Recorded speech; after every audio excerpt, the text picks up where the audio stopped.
आज मी तुम्हाला भेंडी आणि मिरचीची भजी बनवून दाखवणार आहे. तर त्यासाठी बघा एकदम कवळी अशी भेंडी मला भेटली होती. 250 ग्रॅम भेंडी आणलेली आहे ही. आणि ही अशी पोपटी कलरची लांबडी, ही तिखट बिलकुल नसते मिरची. ह्या 6 ते 7 मिरच्या घेतलेल्या, स्वच्छ धुवून घेतलेल्या. आता ही भेंडी कशी कापायची तुम्हाला ते पहिले दाखवते. छोटी मोठी, थोडी जास्त मोठी घेऊ नका, एकदम कवळी भेंडी आहे बघा. अशी भेटते भेंडी. आणि ह्याचे 4 तुकडे करायचे आहेत आपल्याला. हे बघा असे. भेंडीची भजी मी अपलोड पहिलीच केलेली आहे. जेवढ्या पण भेंडीच्या भजीच्या रेसिपी आहेत ना, त्याची लिंक तुम्हाला ह्या रेसिपी खाली भेटेल. तर असे तुकडे करणार आहेत. हे जी एका भेंडीची 4 तुकडे पातळ करायचे. जरा जास्त अशी मोठी असेल तर 5 जरी केले तर चालेल. आणि जी मिरची आहे ना, सेम पद्धतीने उभी कापायची आणि मग त्याचे बारीक बारीक तुकडे करायचे. तर हे मी करून घेते, नंतर तुम्हाला दाखवते. भजी बनवायसाठी मी चण्याची डाळ घेतलेली आहे. वाटीच्या प्रमाणे सपाट वाटी आहे. आणि ही कमीत कमी 2 ते 3 तास मी डाळ भिजत घातली. तो अशी भिजली पाहिजे चांगली. हे बघा मस्त अशी भिजली जाते. त्याच्यामध्ये ह्या मी 3 मिरच्या घेतल्या. ते ह्या बी कमी तिखटवाल्या आहेत. पोपटी कलरची जी मिरची आपण घेतली होती ही तर बिलकुलच तिखट नसते, पण थोडं तरी त्याला तिखट पाहिजे, त्याशिवाय मग भजीला चव येत नाही. मग तुमच्या हिशोबाप्रमाणे जसं तुम्हाला तिखट खायचं टाकू शकता, नाही तर मिरची पावडर बी तुम्ही त्याच्यामध्ये टाकू शकता.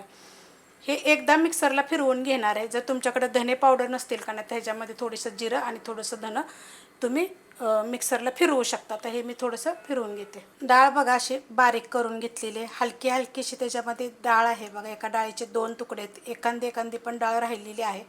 पाण्याचा वापर जरासुद्धा करायचा नाही. बंचालो करून अशी बारीक करायची. भेंडी आणि मिरची कापून घेतलेली आहे. वाडगं घेतलेलं आहे. वाडग्यामध्ये भेंडी आणि मिरची मी काढून घेणार आहे. एक वाटी बघा गच्च भरून असा कांदा घेतलेला आहे, उभा कापून. मोठ्या आकाराचा आहे. बारीक आकाराचे असले तर 2 घेतले तरी चालतील, किंवा 3 जरी घेतले तरी पण चालतील. 1.5 चमचा टाकलेला आहे जिरे धने पावडर. थोडंसं जिरं टाकणार आहे. हातावर चोळून घेतलेलं आहे ते जिरं.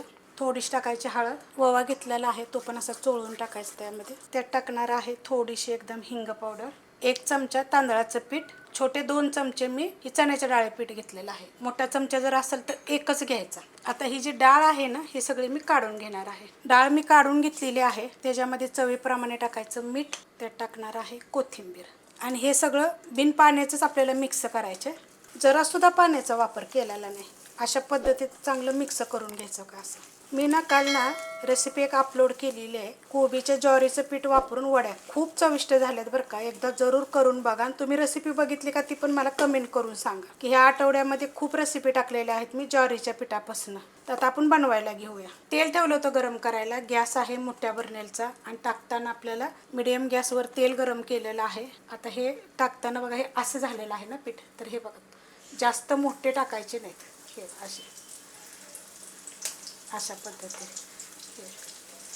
कारण की जी ही असते ना भेंडी असते ना, ती थोडी चिकट असते ना, त्यामुळे आपल्याला ती असं तुम्ही टाका गेलं तरी ते हाताला चिटकते काही असे. तर मी असं थोडंसं सरळ करून अशा पद्धतीत टाकायचं. आता ही कढईचं छोटी आहे, तर जेवढी बसेल तेवढीच टाकायची. जास्त असेल एकदम एकावेक असे टाकायचे नाहीत. आणि लगेच हलवायचे नाही. 1-2 मिनटं थांबायचं आणि मग हलवायचे. हलवूया आपण त्याला. जसे आपले कांदे भजी कसे असतात, जसे त्याला खेकडा भजी पण म्हणतात, अशा पद्धतीत एकदम कुरकुरीत लागतात. खूप चविष्ट. पण कसं आहे माहिती आहे का, ही थोडीशी तिखट असावीत. मग ती सांगितले, जी पोपटी मिरचीच्या जागी तुम्ही मग दुसरी मिरची पावडर टाका किंवा लाल मिरची पावडर टाका.